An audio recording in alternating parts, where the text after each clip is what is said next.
honorable delegates and dignitaries, for your attention.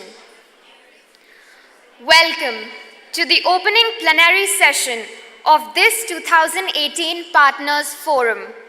We have a really engaging hour of discussion ahead of us, and so I would like to start off by introducing our session moderator, Isha Sesay. Isha Sesay is a determined woman. She's determined to be a strong female role model, not just to one girl, but to hundreds. Not a mean feat, but one she's already well on the path to achieving. She's been a top anchor and correspondent for CNN International, where she covered such seminal news reporting as that of the 2014 kidnap of the Chibok girls, among other breaking stories across a 13-year career.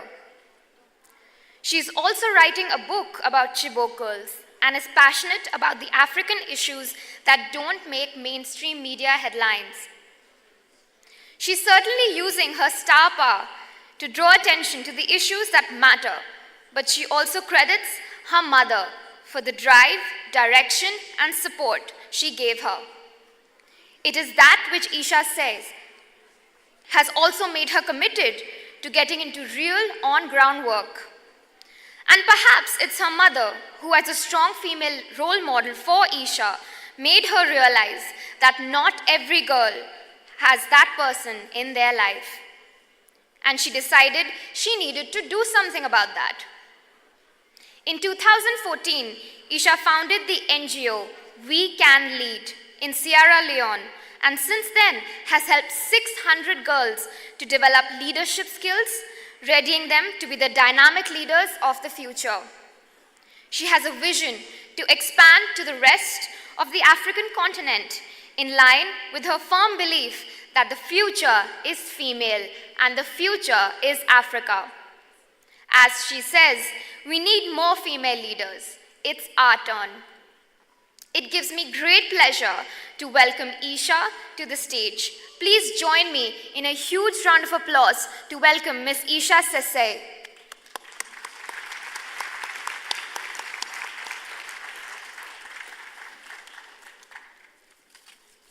Hello, everyone. First of all, honorable ministers, distinguished guests, ladies and gentlemen, it is such a pleasure to be here with you, but I really do want to say thank you to Arushi before I go much further. Thank you. Thank you for such a beautiful, beautiful welcome. It really is much appreciated. Ladies and gentlemen, Arushi herself is incredibly special. She is a wonderful example of a young woman who's passionate about gender equality, and she's leading the fight right here on the ground in India. She is just 21 years old. She makes me feel old. And she's just 21 years old, and she already has a litany of achievements under her belt, ranging from starting her own NGO, which is called SDG 5, which leads social media advocacy campaigns on gender and youth empowerment, to being the youth ambassador for Women Deliver, representing India at the global level. She's truly inspirational, an example of Indian excellence. So please, please give her a warm round of applause.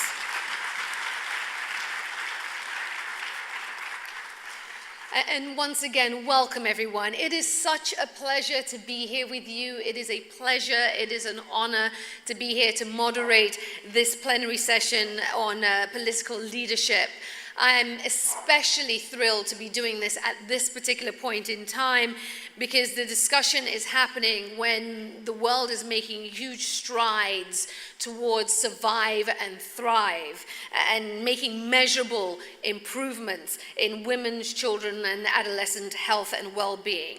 As you heard Arushi say, I used to be in the news business. These days, I'm in the transformation business. And it has been an incredible journey, just a few years that I've been doing this. I have 600 girls in my leadership development program in Sierra Leone. And the thing I have noticed is just how when you empower girls, when you help them understand the power of their choices, and you help them understand that they are special and unique and powerful, how you can transform them in a very short period of time. And some of my girls came into my program and could barely lift their heads off their chests and were so shy and barely able to articulate a few words. And now, after a year in our program and really working through our own custom-built curriculum, now I see girls looking at the future with a great amount of hope. They are being transformed. They are seeing the potential that they have and how they can be the engines of change for Sierra Leone. So what we're doing here today is not some academic conversation, as many of you know. This has real-world implications, and it is changing the lives of women, children, and adolescents. So I'm thrilled, absolutely thrilled to be here and to be part of today's event. This agenda that we are going to be discussing is one that has the very highest levels of support.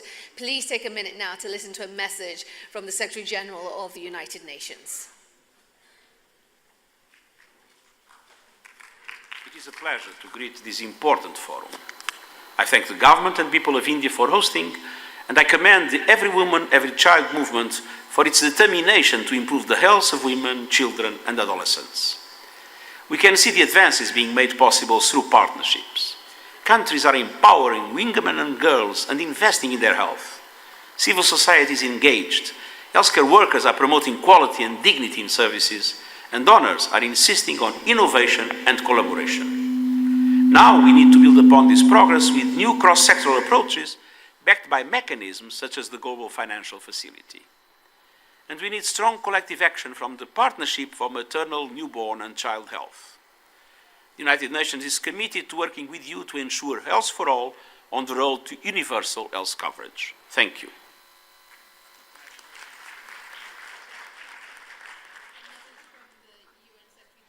It is a pleasure.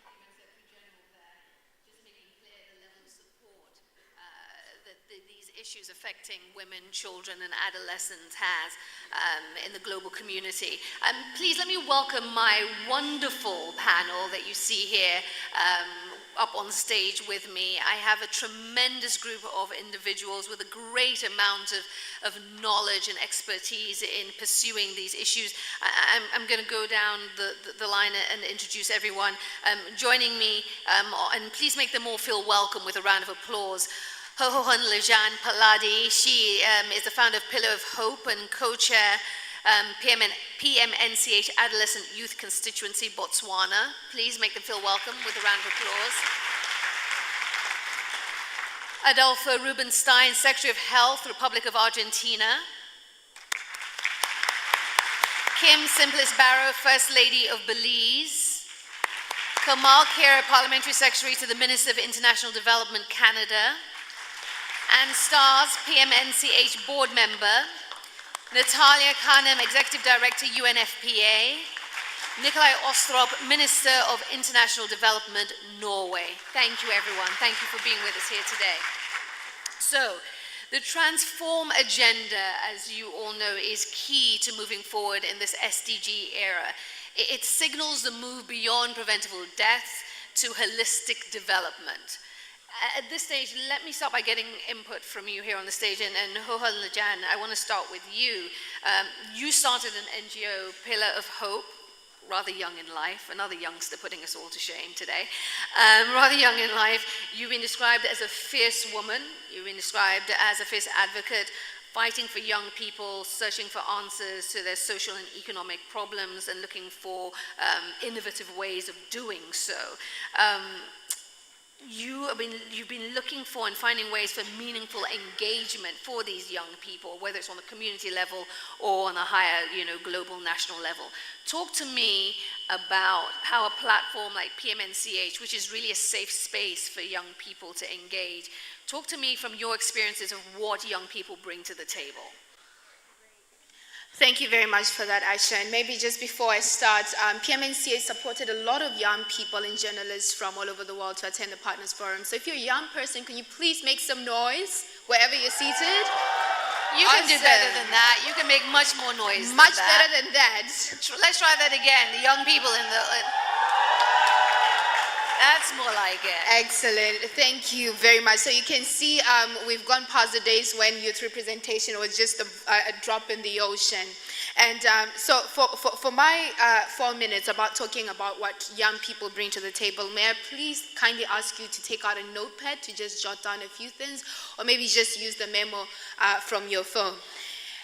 You know, yesterday was my birthday, and I was just reflecting that there was a point in my life where I used to really take pride in and celebrate and coming to platforms like this or decision-making platforms, and I would proudly announce that I am the only young person in the room, or I'm the youngest person in the room. But then as I get older and wiser, I realize this is a really problematic statement, because when we're talking about young people, we're not just beneficiaries, but we also have to be seen as partners and agents for delivering on that transformation or transformative agenda. So it's really important that young people being part of decision making, meaningfully engaging them, is no longer something that is strange, that happens rarely, and it shouldn't just be a drop in the ocean. There's an African proverb that I really like, and it says, "You cannot shave somebody's head in their absence." And I think that should really resonate with all of us in this room. Young people were not only central to how we will delivering on the Sustainable Development Agenda, but we are also a key component in delivering on that agenda. So I've summed up my intervention into an acronym on the role that young people can play, appreciating that there are a lot of youth activists here from all over the world. So I'd like you to please spell out my name. It's not one of those, remember my surname, I'm going to be powerful one day. No. You can just spell out my surname so that you can follow my points. So P-H-A-L-A-D-I.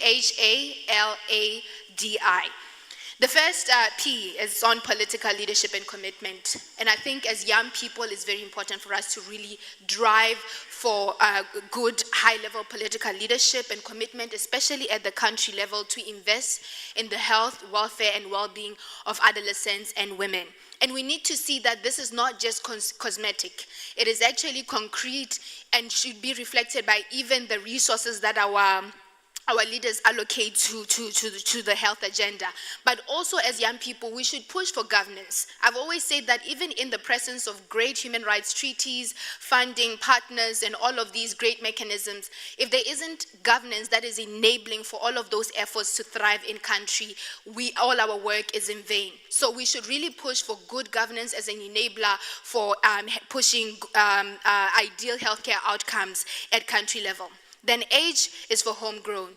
As young people, we need to really bring the agenda home, not just to the country, but to the communities that we work with. As all of us are here, we have a responsibility to take all that we're learning from a forum like this, go and share it back home with our constituents and see how do we contextualize it to our community, our society, how do we even interpret it, aligning it to what are our national priorities, what is it that our country has, what are the unique issues that are in our country, because if it's not homegrown, if we don't create local ownership on some of these issues, we risk not delivering on the basic human rights of adolescents and young people. The A is on accountability, and this is very important. Accountability should be citizen-driven, and I think we as young people have a unique opportunity to drive for accountability using multimedia platforms, since we're very tech-friendly and we're active on many multimedia, especially social media platforms. If leaders are not held to account, the motivation to deliver becomes really, really minimal. So we need to foster a culture of accountability that we ask leaders, are they implementing what they committed to at the high level, at the global level? Are they implementing what was committed to after all those nice pictures were taken in New York and in other fancy places? L is for legislation. As young people, we need to move away from just making noise to making laws. And I always say that making noise is important because you raise awareness, but ultimately we have to change laws. When something is not a law, it's not legislated, you cannot hold your government accountable for it, and implementation becomes very difficult. Human rights are way too important for us to be living to goodwill alone. So as young people, let us take these instruments, the global strategy, the SDG agenda, and push for domestication, because when they're domesticated, they can actually we can actually hold our government accountable for implementing, enforcing those laws. A is for alignment, but I won't go into it because Tikala earlier on talked about the importance of partnership and alignment. D is for data. What is not counted does not count, and what is not known will not be prioritized. Young people and adolescents are a huge population. We cannot still be treating them as estimates and their issues as assumptions. We need to have concrete data available. As young people, we're innovative. Let us come up with innovative ways of data collection that are more effective, that are more reliable, and they give real-time data. And also partners in the room, let us also foster partnerships with funders on how we can invest in those innovations that young people are coming up with that will help with data collection. And the last one is on inclusion. You know, I always find it very interesting that the SDG agenda says leaving no one behind. But at the same time, when you go to the country level, you find there are communities we don't reach because we call them hard-to-reach populations. But in those hard-to-reach populations in every country in the world, you will find a bottle of Coca-Cola and you'll find a political campaign T-shirts. And I say, are they hard to reach, or are we just not prioritizing to reach them? So we need to really prioritize this eye of inclusion to ensure that all that we do includes even the marginalized and hard-to-reach communities. Lastly, change happens outside the comfort zone. So let us not be afraid to have uncomfortable conversations as long as they're bold. Let us not be afraid to ask our leaders, why are you still flying out of the continent to seek better health care instead of investing in enhancing your healthcare system? It's uncomfortable, but that is the transformation that we need right now, and we as young people can drive it. Thank you very much. Thank you so much for that, Gigi. What an incredibly powerful and inspirational start. Thank you to all the other panelists. You set the bar pretty high, so I need you to bring your passion, the same passion that Gigi brought. I think what we're going to take away from Gigi's message there, her statement, is the power of the youth voice and inclusive action and accountability. Gigi, thank you for that. I want to turn now to another powerful engine for transformation. I'm talking about political leadership, mainstreaming issues of gender and having those conversations at the highest level of political discussions and policy making is absolutely critical. It's a means of ensuring that every pregnancy is wanted, that every childbirth is safe, and that young people are able to fulfill their potential. Minister Rubenstein, you are Secretary of Health in Argentina. Can you share with us, all of us here, how you're making gender a central focus of the political discussions you are having in your country, and why that is also important when it comes to the Transform agenda? Thank you, Ishi. Let me start telling that we have just hosted the 2018 Buenos Aires Summit, the G20 Buenos Aires Summit, the first ever to be hosted in Latin America. And with a great success, we have the honor to have as a guest the Prime Minister of India, Mr. Narendra Modi. And as host country, we have ensured a gender mainstreaming strategy as a cross-cutting issue across the full agenda, with the aim to boost women's empowerment, elimination of gender disparities in employment, science, technology, and education, and protection from all forms of gender-based violence.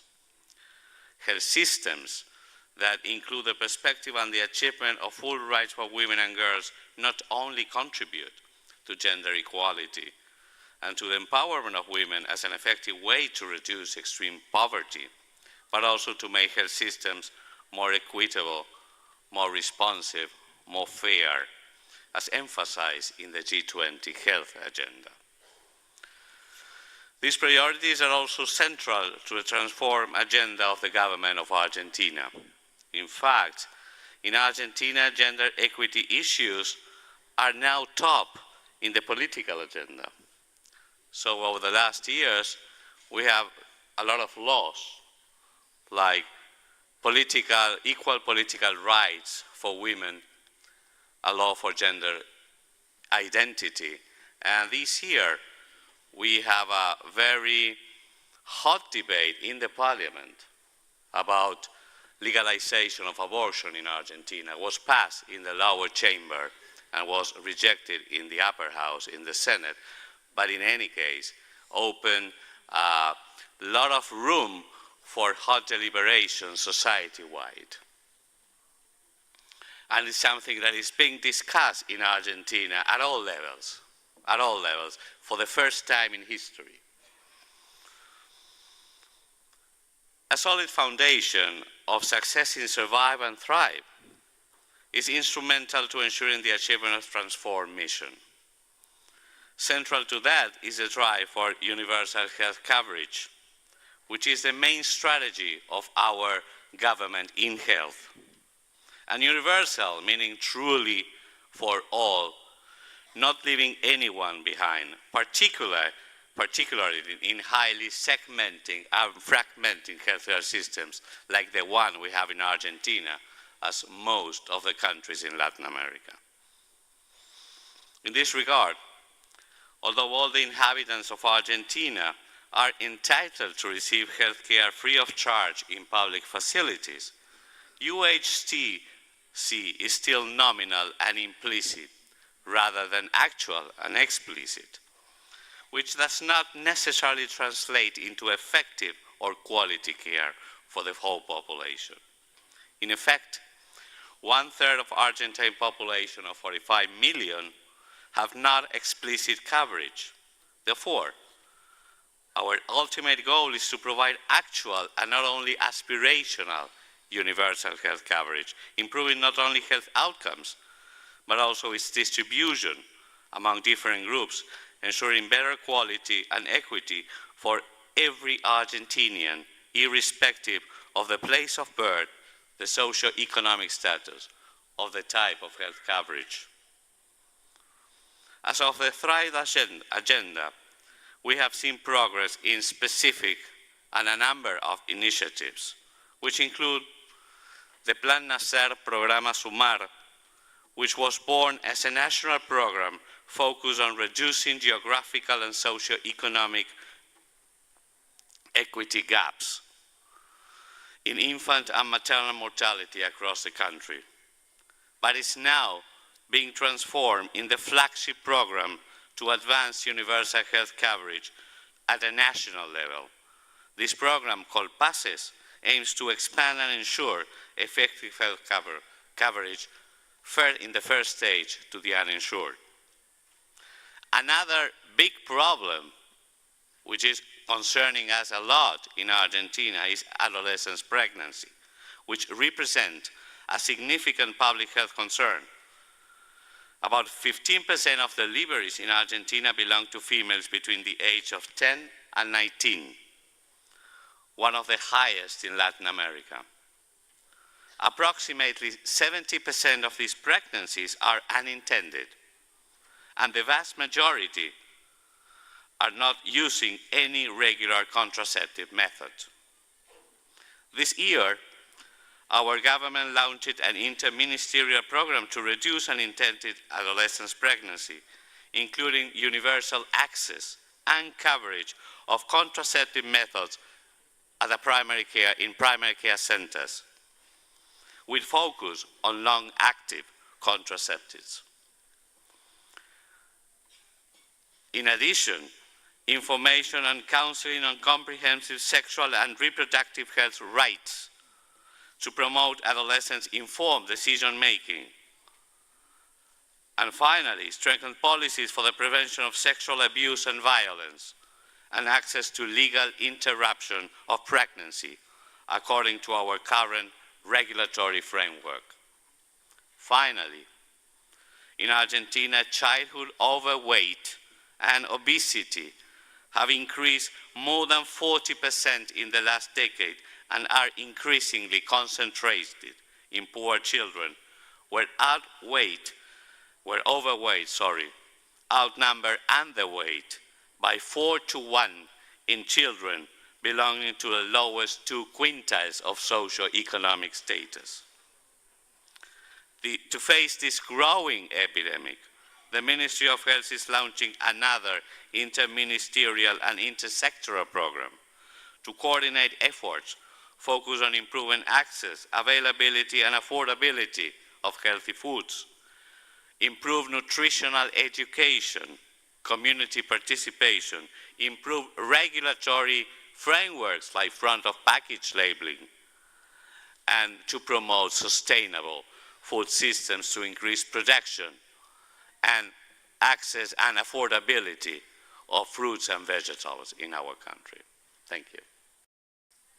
Thank you, Secretary Rubenstein. Thank you so much for that. One cannot overstate how much Survive and Thrive targets are instrumental to the Transform agenda. Thank you so much, Mr. Secretary. That was very much appreciated. If I could turn now to Mrs. Simplice-Barrow, you wear many, many hats. You are the Special Envoy for Women and Children in Belize. You are the Founder Director of Lifeline Foundation, and you're also the First Lady. These are all good things. These are all good things. But at the heart of it all, you know, I say you do many things, but actually you're really just doing one thing. You're advocating for women and children, essentially. You're advocating to impact legislation and policy. So you have spoken in the past about how central child health care is for Belize's own overall transformation and sustainable development. So I'd love you to talk a little bit about the unique space you occupy, and if you could talk about some of the healthcare initiatives you have been involved in then Belize, and the flip side to that is your work with Lifeline Foundation and the unique work you're doing there to set up young people to fulfill their potential. Thank you. Thank you so much for having me. You know, when I think about early childhood development, I think about my daughter, Salima, who is now 13, but I think about when she was a baby and all the things that we did to ensure that she had the best start in life, the reading to her, the taking her to swimming classes, the interaction, the playtime, the rest time, everything. And why? Because we were preparing her for school. We wanted to make sure that she was adjusting socially. We wanted to make sure that she enjoyed learning. What a child experiences during her first stages in life really sets a critical foundation for her entire life course. My hopes and dreams for my daughter is no different than the hopes and dreams of women and of other women in Belize, other women in Central America and the Caribbean, other women in Latin America, other women in the world.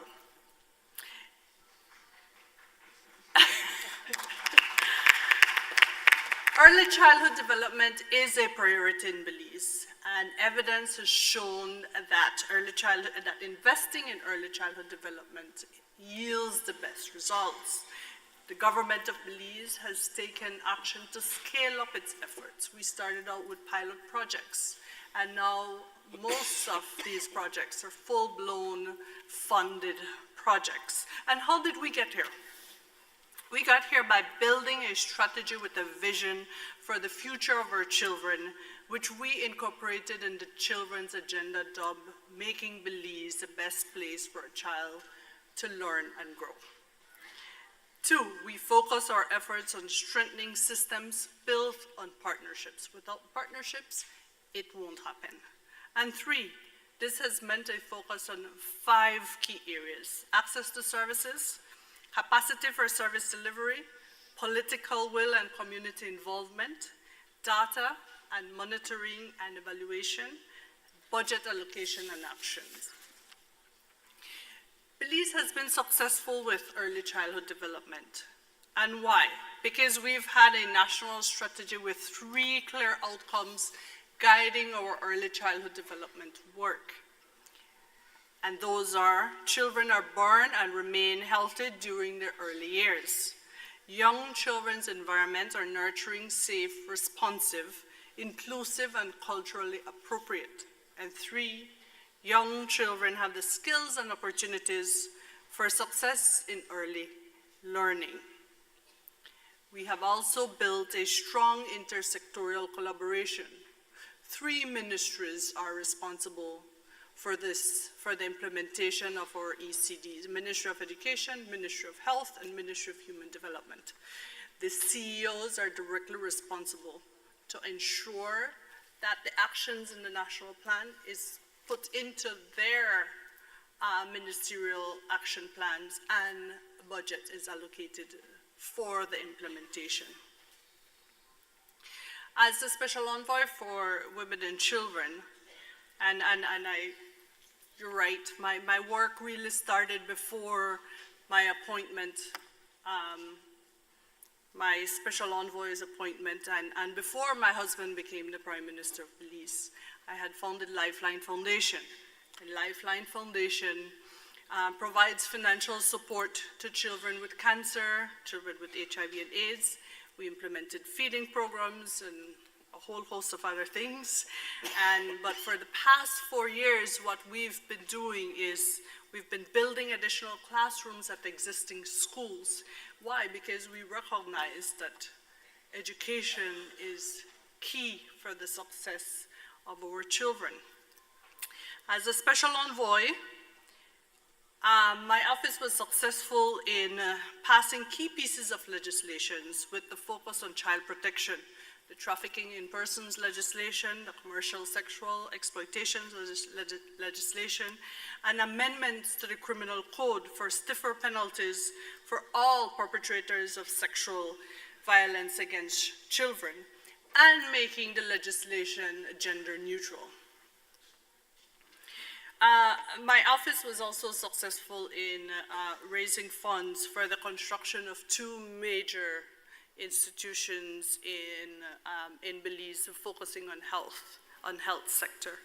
The Inspiration Center, which provides therapy for children with disabilities. Before, if you were born with a disability in Belize, there was nowhere for a child to go and receive the therapy that they need to become as successful as they could possibly become. And the second one was the construction of the pediatric and neonatal intensive care unit at our National Referral Hospital, whose doors were open in 2015. Early childhood development is not a project for Belize, it is a norm, it is a standard, and we are committed to giving every child the best start in life.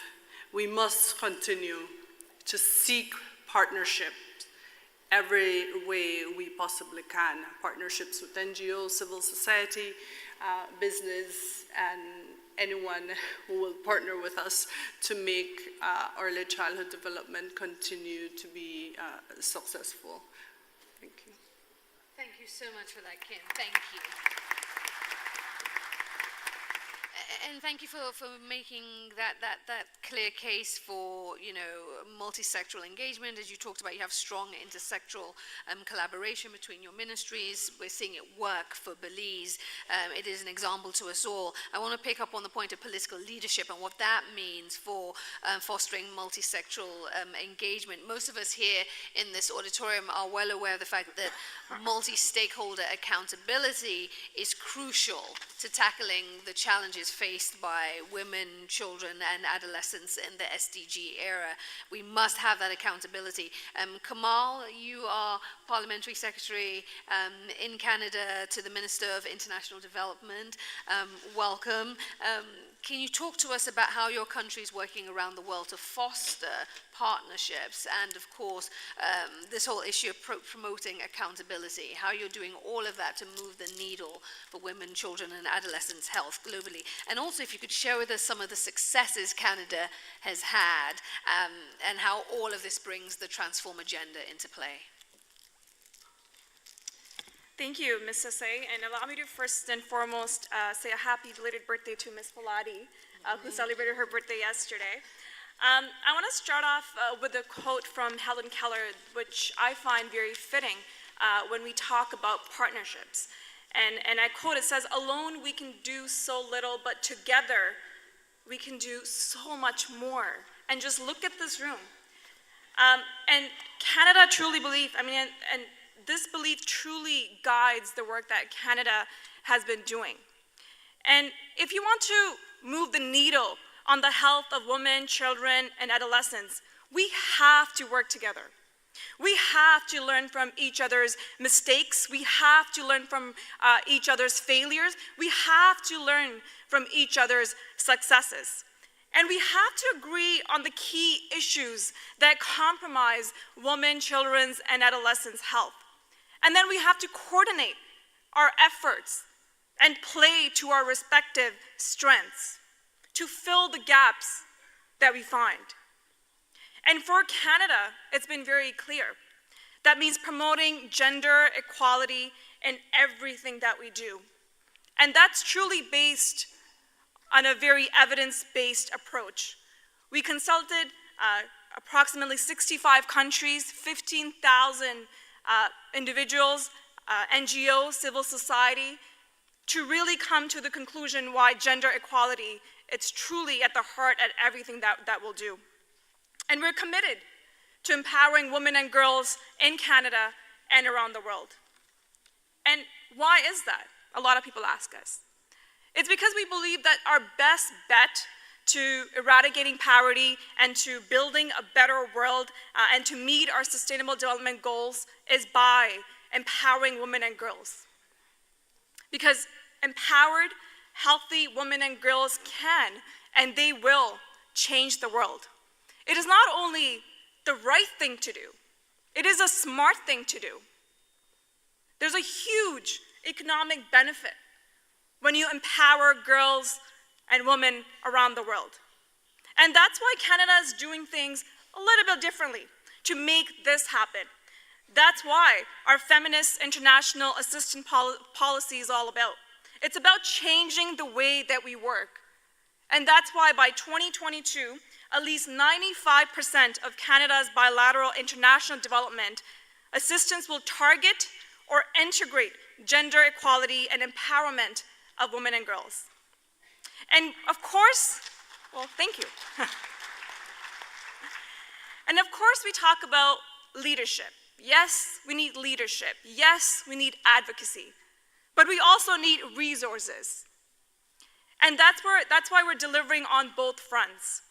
We're providing $160 million over 3 years to close the gaps in sexual, reproductive health and rights. We're championing movements like She Decides because a girl's empowerment starts with having control over her own life and her own body.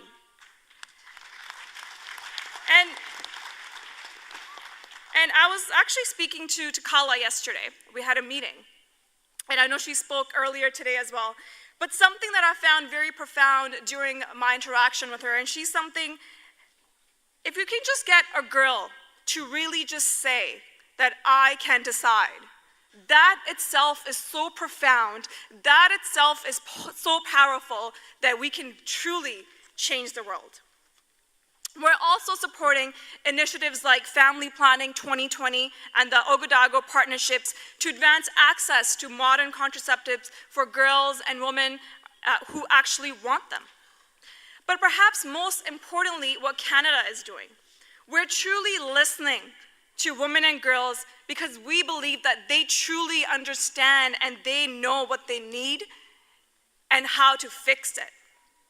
We want to continue to support them with the tools and resources that they need so they have the opportunities, so that they're empowered to raise their voices, so that they're empowered to shape policies and programs, but most importantly, so they're empowered to make a positive change, not only in their lives, not only in their communities, not only in their societies, but around the world. And how are we doing this in Canada internationally? Well, I talked a little bit about our Feminist International Assistance Policy, which is truly led by an evidence-based approach. We're also supporting local women organizations through our Voice and Leadership program. And we're also creating spaces for our young leaders. And we did that by bringing in young women to our G7 International Development Ministers meeting to hear from them about the challenges that they're facing and then to try to find those solutions. We're also doing that by setting up Indigenous Women's Circle that will advise the Canadian government on the challenges that they face and their priorities for advancing gender equality and the health and rights of Indigenous women. So I'll just leave you with this, and I think I've alluded to this a little bit earlier, is that we have to start listening. I mean, we're here, and it's truly an honor and a privilege to sit here with all you wonderful, inspiring leaders that are doing wonderful work internationally. But I think we have to start listening to the voices that we don't hear. And we need to start doing things a little differently to reach those voices. And only then, I think, we'll truly make an impact. Thank you. Thank you for that, Kamal. You know, I just want to underscore what you just said about listening and how critical that is. We're all in this space, we're all in the development sector, we're all working to do things with various communities. But just to her point, we have to listen to the communities we're working with, the communities that we're trying to serve. Otherwise, it's for naught. We have to have their involvement. So thank you for that, Kamal. Just to recap on some of the things we've heard so far, if you're following along with us, which I hope you are, the importance of high-level political commitment, inclusion and multi-sectoral action for tackling the issues for women, children, and adolescent health. So some key things that are coming out so far. PMNCH has been absolutely critical in driving the Every Woman, Every Child agenda and many aspects of the global strategy for women, children, and adolescent health for many years now. A lot of focus has been on Survive and Thrive, which we all know, and we've seen wonderful results, but now the spotlight is really turning to transform, that element of transforming, transformational change, and for that we need political commitment, we need strong political support. Anne Stars is with us on the dais here. She is a member of the PMNCH board, and she has been central to those efforts.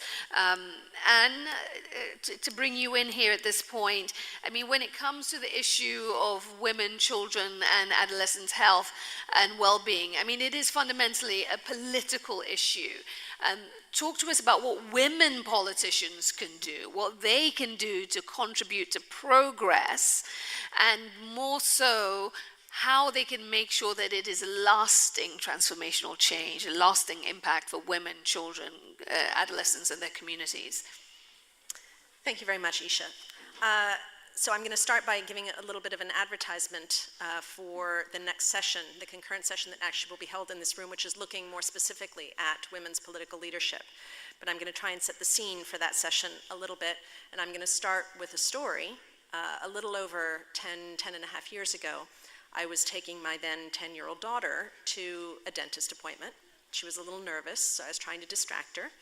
And there was a presidential campaign getting going in the United States. And I said, so who would you vote for, Barack Obama or Hillary Clinton? And she said, oh, Barack Obama. And I said, why? And she said, because a woman can't be president, Mom. And I said, why not? And she said, well, there's never been one, has there? With that attitude that only 10-year-olds can have of how adults can be so stupid as to ask these kinds of questions. Her views on this have obviously evolved, but I think it's striking that a 10-year-old daughter, 10-year-old girl in the United States only 10 years ago said, a woman can't be president because there's never been one. I think that really highlights this key point about the importance of women's political leadership across the board. So those of you who know me know that research and evidence is a key part of what I do. So I think it might be helpful to share a little bit of data and evidence around this question of women's political leadership. Where are we in terms of women's representation in national legislatures around the world? We are at roughly 24% globally. 24% of women parliamentarians, of parliaments are women. There's, of course, significant variation by country, by region. The Nordic countries are at the high level, although most of them aren't yet at 50%. The Pacific region is the lowest, with on average about 15% of its parliaments and legislatures being women. Sub-Saharan Africa has been making significant progress and includes the country with the world's highest rate of representation of women, which is Rwanda, where 64% of parliament is women. At the current rate of change, it would take about 50 years globally for women to be 50% of members of parliament around the world. 50 years, it's a long time. There are many obstacles to women's participation in politics. They face constraints in access to education, in access to wealth, in access to a full range of resources. But I think all of us, and I'd love to hear from the women politicians, would say that the greatest obstacle to women's political participation is in fact gender stereotypes, is the view that it's somehow not proper for women to be in politics, to be making decisions for society as a whole, for women to be in charge. And these views, the research shows, are often held both by men and by women.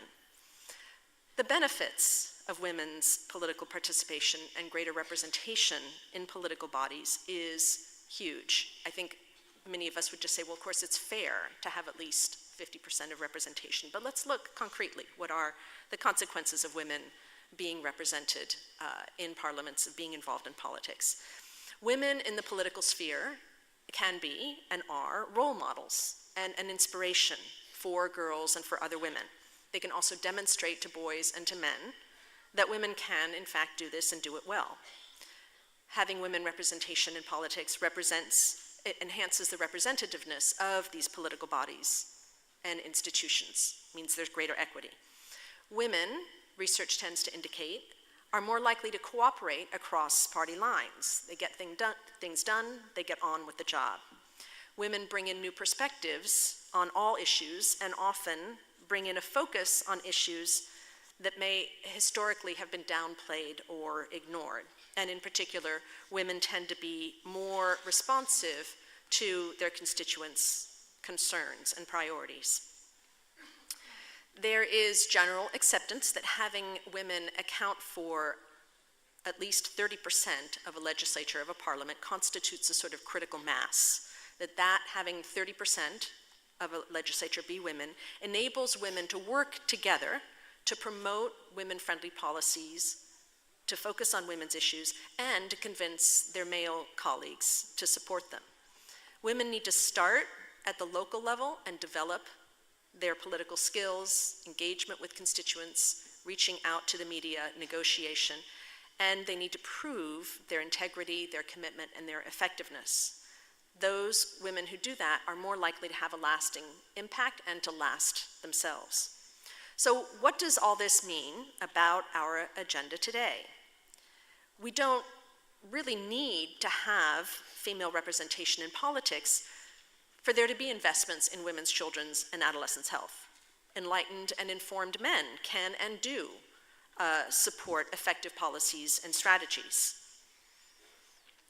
We can have health workers being trained, we can have vaccines being purchased and distributed without necessarily having women in politics. But, as Aisha said, this issue of women in politics hits squarely at the transform part of our agenda. If we want to achieve the goals of equitable and sustainable development, if we want a world where every person's potential is recognized and utilized, then women's political participation is key.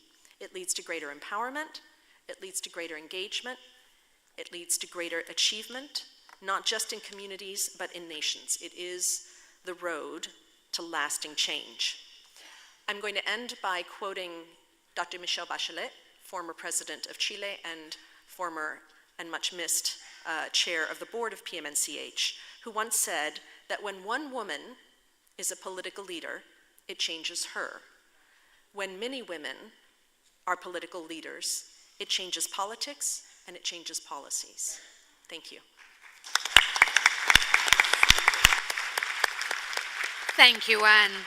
Thank you very much. There's no doubt that the visual impact of seeing women and their contributions to cabinet is powerful, and it's good to hear that and know that PMNCH is working with organizations to make that a reality and to engage leaders in taking the Transform agenda forward. Natalia, if I could turn to you as head of UNFPA, as we talk about transformation of the lives of women and adolescent girls, That's all well and good, but let me ask you this from where you sit. Can you achieve the transformation we seek if you don't first arm women and adolescents with the power of choice over their decisions and their future? And talk to me about that and why this is fundamental once again to achieving the transformative agenda.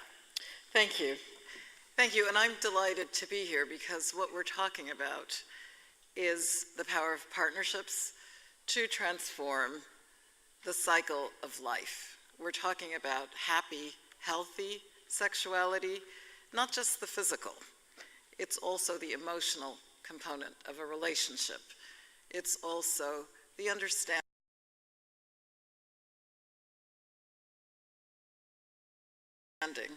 that the cycle of reproduction, millennia old in terms of humanity, should be based on respect, peace in the heart and in the home, and all of the things that the Sustainable Development era transformation speaks to. So I would say for UNFPA, we do envision a world where choice, women's choices about whether or not to bear a child, and how often, and certainly with whom, comes because of choice. And it is that choice, or the lack of it, that is one of the determinants of whether or not a girl comes into womanhood able to develop her skills, able to do all the things that I think this panel has spoken eloquently so far. So Nikolai.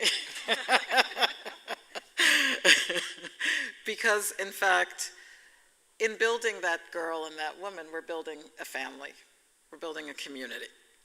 And without that choice, the horizons of that woman, of that family shrink, and all of our rhetoric about poverty, about hunger, and name them, the 17 SDGs, the Sustainable Development Goals, fade, and her future becomes limited. So the partnership forum that we're participating in this week, I think I can speak for everyone here, believes that there should be a world where no woman or girl is going to lose her life while giving life, and that a good, positive childbirth is the cornerstone of a strong woman, of a healthy newborn, of a strong family, and that's the transformation to the world of gender equity that we're aspiring to. And I'm not going to recite the litany of figures that speak for themselves and make us harshly aware that we have not reached that milepost yet. Not in a world where 214 million women are still waiting for modern contraception that's affordable, that can be brought to them wherever they reside. And certainly, thinking about Cairo 25 years ago, the International Conference on Population and Development, let's take credit, because a lot of us have worked in partnership in villages, in communities, in countries. The ministers that are here have led, the parliamentarians have led the fight so that maternal mortality has decreased. But we're only halfway there. So with 800 women still dying every day from pregnancy and childbirth-related causes, as the leader of UNFPA, I remind myself and our staff every single day in the 155 countries where we work that very often this woman is not a woman at all. The woman who is dying in childbirth is a girl. And in order for us to pull together so that a teenager has that respect to be able to say no when she does not want to engage in sexual activity, and if she does, that she's supported to understand how she protects herself from the consequences. Look, realistically, globally, 20% of girls are already married or in union by the time they reach age 18. We say that child marriage is a human rights violation, and it is. We say that it's against the law, and it is.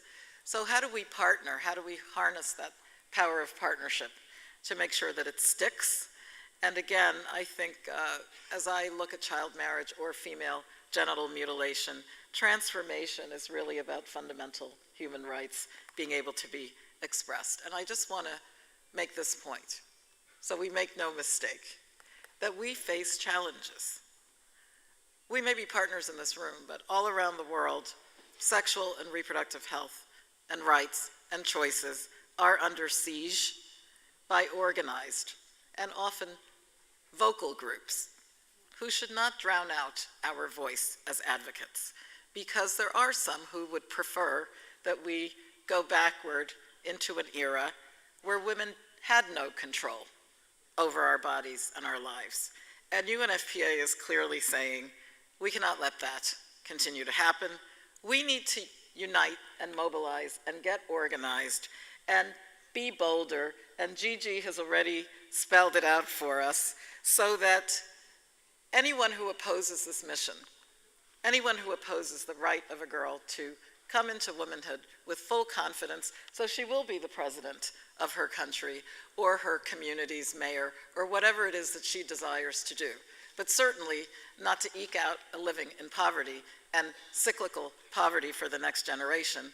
That's the transformational paradigm that we want to shift, and that's what our experts, our trainers, our advocates in UNFPA are determined to do. And we are most grateful to our donor partners, such as Sweden and UK and Canada and Norway, and all the others that are working with us, including in the private sector, to ensure that these things are not empty words and that young people have every support to envision the world that they want, and that we will follow their lead in order to access. So I would just say in closing that we want to work and plan together in a much more strategic and sophisticated way. And next year, as Cairo Plus 25 comes into being, and we celebrate the Nairobi Summit in November, I want to invite us all to make our joint aim as partners true choice, saving lives, sustainable gains, healthy, transformed communities where peace prevails. So that's the goal, and I think nothing less will do. Thank you so much. Thank you, Natalia. They may want us to go back, those forces, but we're not going back, Natalia. We're not going back. Minister Ostrop, it's all on you now. Last but not least, we've heard such eloquent speeches preceding yours, and I want you to close really on focusing on partnerships and multi-sectoral collaborations. If you could give me Norway's view on global partnerships and why they're so crucial to accelerating progress. Of course, this is a central point and driver for this forum, this Partners Forum. Well, thank you so much, Isha. Let me start, though, by reflecting a bit on the story that Ann Stars gave us about the child in the presidential race, because it reminds me of a story about the long-term Norwegian Prime Minister, Gro Harlem Brundtland, whom most of you will know. And she, when she left office, she was asked by a child, so what will happen now? And she said, well, you know, Torbjørn Jagland will be Prime Minister. And the child said, but that's not possible. He's a man. A man can't be Prime Minister.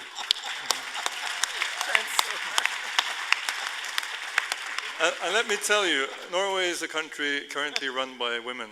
We have a strong female Prime Minister, Foreign Minister, Minister of Finance, President of the Parliament, Chief Justice. They're all women. I'm moving to Norway. And let me let you into a little secret. We're doing all right. We're doing more than all right. So, but let me talk about partnerships. Norway is a small country, which means that we know the importance of partnerships. We can't solve any of the challenges that we face in the world alone. We need to partner up, and we need strong collaboration internationally. And to me, therefore, I think SDG 17 is probably the most important SDG there is. In September, I visited Chad. And I met a 14-year-old mother. Now, first of all, she was lucky. She survived giving birth. In Chad, 1 in 14 don't survive. Secondly, she was a common sight. Teenagers in Chad, they have an average of 1.3 children. And thirdly, she could not, of course, read and write. And only 14% of the female population in Chad can. And fourthly, she can expect to be mother of 5 more children during her lifetime. These are some of the challenges that we are facing. So well-coordinated and efficient partnerships are key to improving this situation.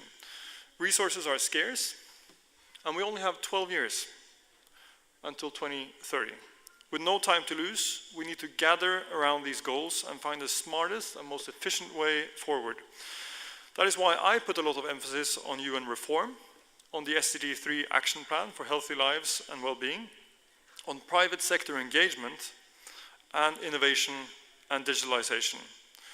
Through digitalization and a data-driven approach, we will become better equipped to identify people, needs, and gaps.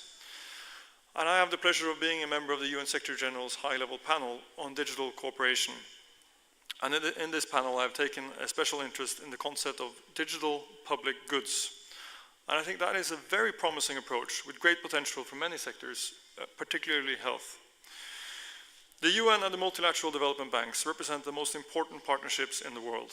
That is why we support all of the Health 6 agencies: WHO, UNICEF, UNFPA, UNAIDS, UN Women, and the World Bank.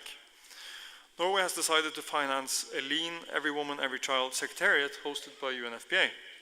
And we do this to ensure that the Every Woman, Every Child strategy is integrated into plans and programs of the H6 agencies and implemented on the ground. However, the H6 are not the only ones to deliver on SDG 3 and Every Woman, Every Child. Norway invests substantially in Gavi, the Global Fund, and the Global Financing Facility for Every Woman, Every Child.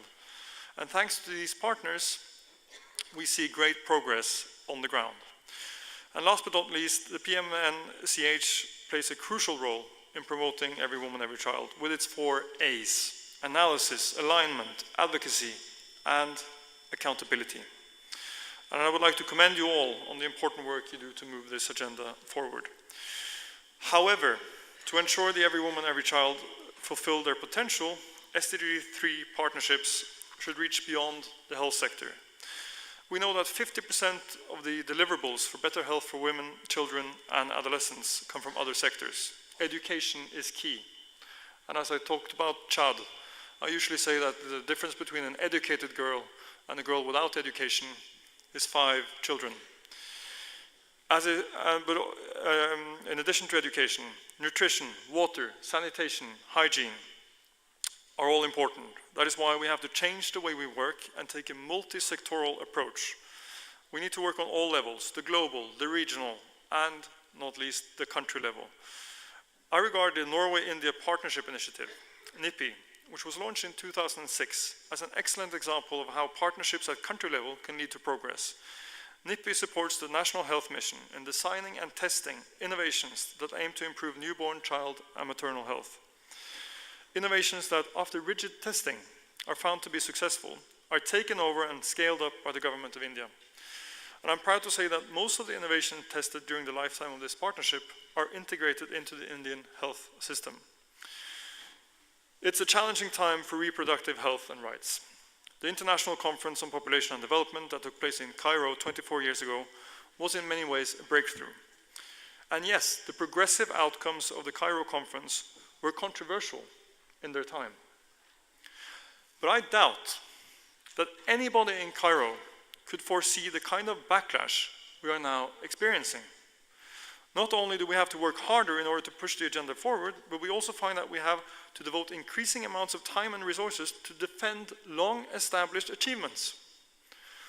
To deliver on the Every Woman, Every Child strategy, it is therefore more important than ever to join forces and stand together. As I have already stated, we are facing challenges in our work to make it possible for young people, and especially girls, to live healthy and prosperous lives. In negotiations, we are experiencing increasing resistance towards providing access to sexual and reproductive health without even mentioning rights. And the latest example is from the negotiation in the Third Committee in New York, when a member state, I'm not going to mention any names, insisted on removing all references to sexual and reproductive health. And likewise, the financial investments in SRHR is also being challenged. SRHR is a highly prioritized area in Norwegian foreign and development policies. Following the reinstallment of the Mexico City policy and the global gag rule in 2017, we have increased our overall support to SRHR from an already high level. We've heard from our partners that collaboration and coalition building at country level is becoming more difficult, and that there is a shrinking space for civil society in many countries. We try to help counter this development by supporting initiatives that provide space for collaboration and interaction. It's essential that domestic policy and investments are the backbone of national health care services.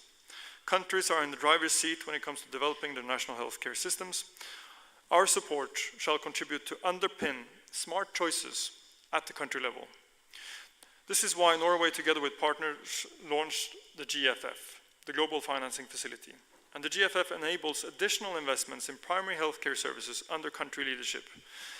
And in the recent replenishment in Oslo, the GFF reached its first milestone of $1 billion. And it was encouraging that 9 out of the 13 pledges came from new donors, including the private sector. And from what I understand, the GFF is an excellent partner in its partner countries. And we warmly welcome the pledge from Burkina Faso and the Ivory Coast, in addition to their national investments in women's, children's, and adolescents' health. We aim for an additional $1 billion by the end of the strategy period in 2023. And if we succeed, the $2 billion could leverage $50 to $75 billion additionally by 2030. It's not too late for other partners to join us, and I particularly encourage developing countries to follow Burkina Faso and the Ivory Coast's example. But before I hand over the microphone, I would like to take the opportunity to thank PMNCH and other partners for the tremendous work they did in mobilizing for the replenishment. Thank you so much. Thank you, Minister Ostrov. Thank you, Mr. Minister, and also thank you to all of you on the panel for your valuable inputs and really setting the context for the 2018 Partners Forum. But before I let you go, I need to test how well you think on your feet. 30 seconds to answer this question before I let you go. Each one of you, starting with Hohan Lejan, how are you going to use your political leadership to push the transform agenda forward? 30 seconds. How are you going to use your own leadership, your political leadership, to push the transform agenda You forward? confused me at political leadership. Yeah, sorry. Your individual leadership, rather. Yes, my individual leadership. First of all, social media. Secondly, mobilizing through the young people I work with at country level through my organization. The third thing is popularizing some of the innovations that my IT company have come up with that help with human and social development. Hopefully, I have some more young people and partners in the room whom we can partner to amplify this. Thanks. Thank you. Moving down the line. 30 seconds. Yeah. The first would be political will. But political will is not enough. You need political skills. And behind political skills, you need political strategy to gather allies, to strengthen allies, and to debilitate opposing contenders, because you have to take in mind that in the end, those who are opposed to this movement are empowered, usually are better empowered. 5 seconds. So skills and strategy. Thank you. Kim, 30 seconds. How are you going to use your leadership to push the push for progress? By continuing to raise my voice, by not being quiet, by doing what I need to do to be the change and to see the change. Thank you. Kamal. So Canada is hosting the Women Deliver Conference in Vancouver in June 2019. This is the world's largest gathering on the health rights and well-being of women and girls. Some 7,000 people from 160 countries will be there, and more than 100,000 people will be joining virtually. So I'm counting on all of you to continue to build this momentum, and I look forward to seeing you all there. Thank you. I'm thrilled to say I'll be there, Kamal, so I'll see you there. And stars, 30 seconds. So two things. One is to encourage women, and in particular young women, to get in politics. Don't be discouraged by the nastiness and the ugliness and the dirt. Get in there, fight for what you believe in, and that's linked to the second thing I would say, which is I commit to being myself, but also to encouraging women and everybody who supports this agenda to speak out and to be courageous. Don't say, oh dear, there's going to be opposition to this in UN settings. We don't want to create controversy. We don't want to risk losing. Get out there and fight. Fight, fight, fight. Natalia Khanum, Executive Director of UNFPA, 30 seconds. I intend to use my leadership to support young people to take charge of the Nairobi Summit on ICPD 25 in November next year. And I'm a doctor, I'm a pediatrician, I'm an epidemiologist, so wherever I see that there is inequity, wherever I see that there is in particular health inequality, I will be speaking out about the suffering and the death, the needless death of women and girls. Thank you. Thank you. And last but not least, once more, the Minister from Norway. Well, thank you. I will continue to push and facilitate for strong partnerships. We need that. We continue to invest in women and girls, especially education and health. And to what Rubinstein said about political will, the great thing about political will, it's a renewable resource. Thank you for that. Thank you to my panel. Can you please make them feel welcome? They were fantastic. Please show your appreciation. I think that, for me personally, thank you to you all. I think there is clear and defined momentum. I think that we have clearly demonstrated that there's a willingness to collaborate, to learn from each other, and to push the transform agenda. I wish you well while you're here in Delhi and in the months ahead as we push forward for progress. Thank you. Thank you very much. And a quick housekeeping note before I let you all go. I think I can hear stomachs rumbling. Lunch. A lunch note. Lunch will be from 1:50 to 2:30, okay? Please make a note of that. 1:50 to 2:30. So that is a housekeeping notice. Thank you for being here with us all. I hope you enjoyed it. Namaste. Thank you, honorable panelists and delegates. Thank you, Isha, for the wonderful moderation. Please note that the concurrent sessions will take place in this order. They will start now for the next 80 minutes from 12:30 to 1:50. Then from 1:50 to 2:30 we have lunch. And then the plenary 2 begins at 2:30. I hope that's clear. Thank you. Please get to the concurrent sessions as fast as possible, guys. Let's do it. The panelists are waiting for you.